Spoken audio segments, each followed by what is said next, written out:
První datové centrum Tier 3 v Čechách bylo realizováno pro energetickou firmu v roce 2003.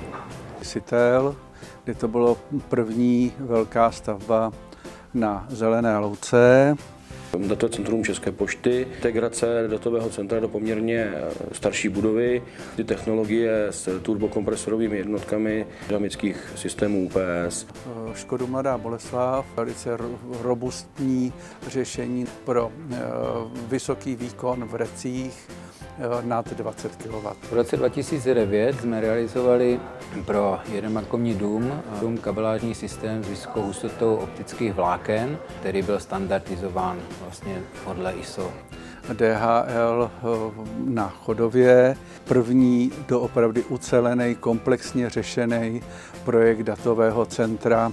Certifikovaný projekt společnosti Uptime Institute pro datové centrum TTC, teleport, vlastně klasickou technologií napájení s použitím vlastně moderních komponentů do tohoto systému, nebo klade velký důraz na vlastně objektovou fyzickou bezpečnost, samozřejmě dostupnost těch technologií pro různé typy zákazníků.